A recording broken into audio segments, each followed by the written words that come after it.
¿Qué tal, queridos amigos?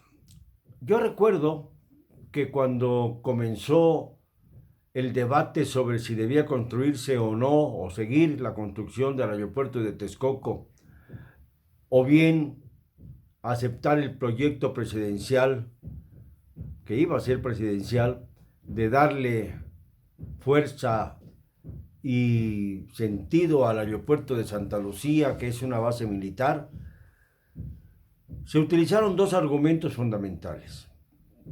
Primero, el presidente de la República dijo que él no vería con malos ojos que los empresarios terminaran el aeropuerto de Texcoco con sus recursos y que lo pusieran a andar.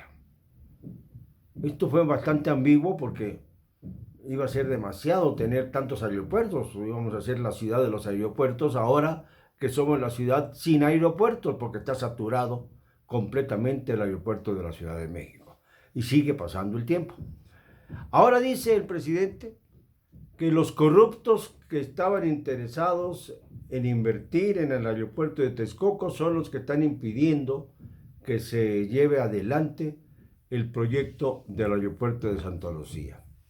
Entre paréntesis hay que destacar la postura ridícula del secretario de Comunicaciones, Jiménez Espriu, quien al entrar al Palacio Nacional dijo que no estaba de acuerdo con el presidente respecto a estos temas tan acuciosos y tan complejos.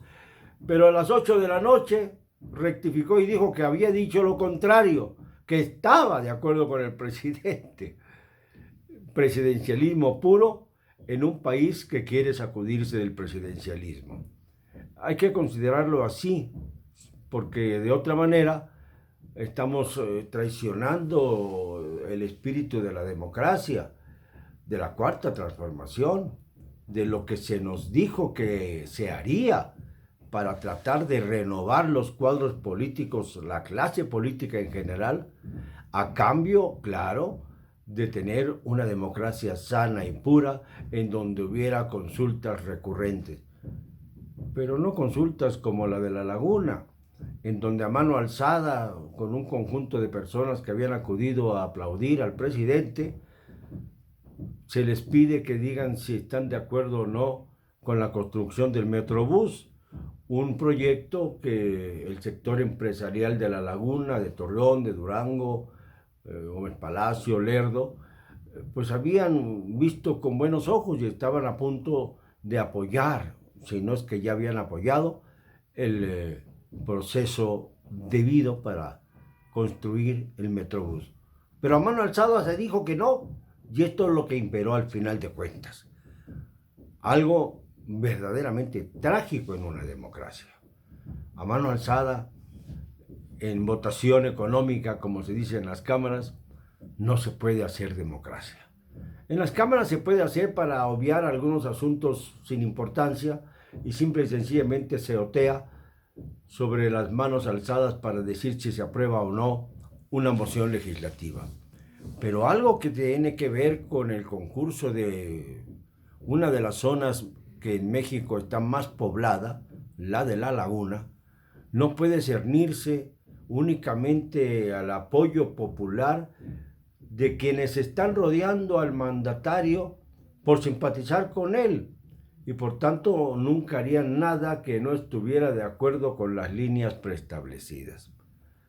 Yo no sé por qué Andrés Manuel vio con tanta ligereza el proyecto del Metrobús en La Laguna, porque finalmente si hay algo turbio, tiene la obligación de señalarlo, no de cancelarlo a mano alzada.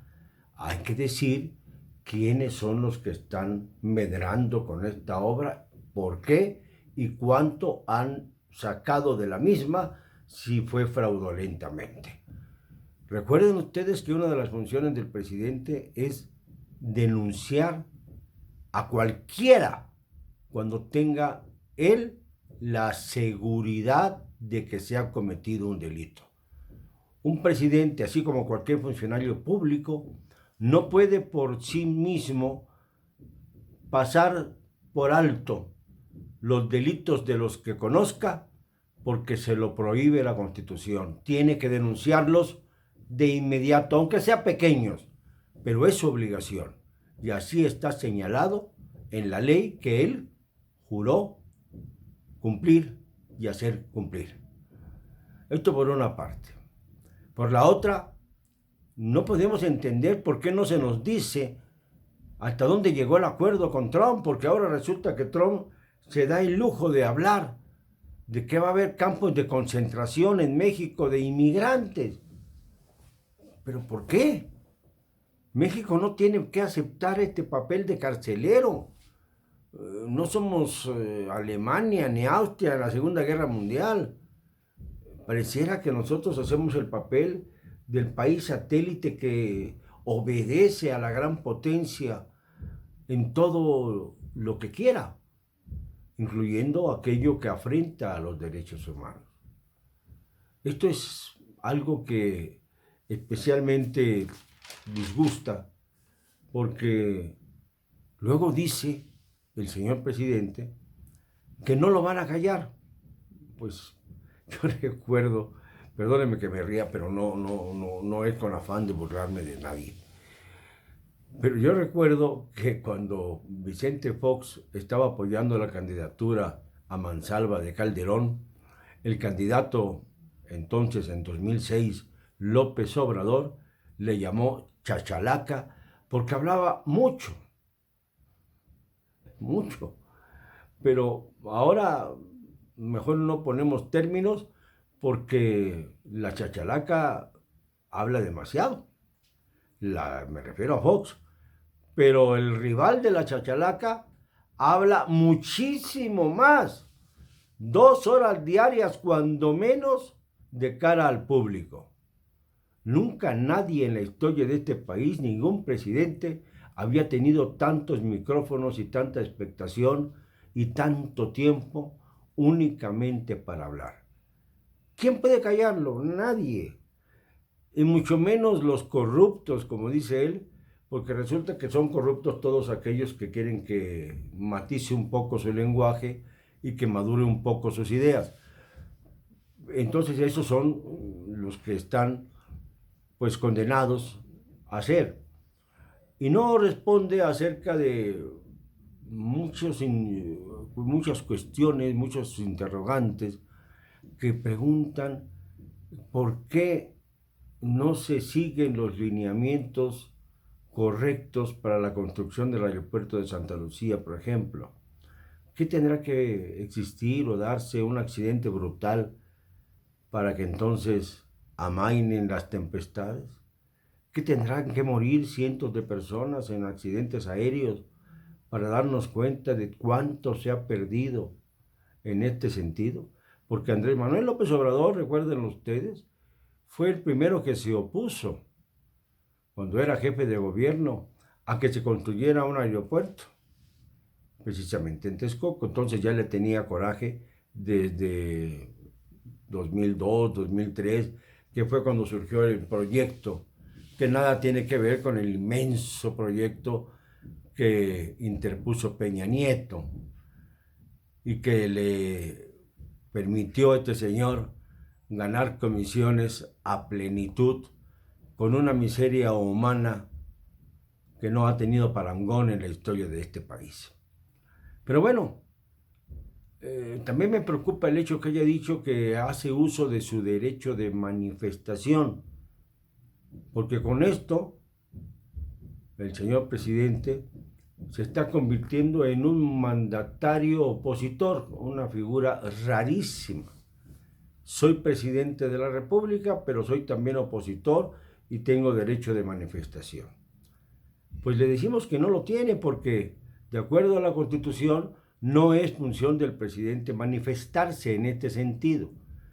O sea, el presidir manifestaciones en pro o en contra de las empresas o de la ciudadanía que no está de acuerdo con él. Esto no lo puede hacer el presidente porque no es función que esté específicamente determinada en las leyes.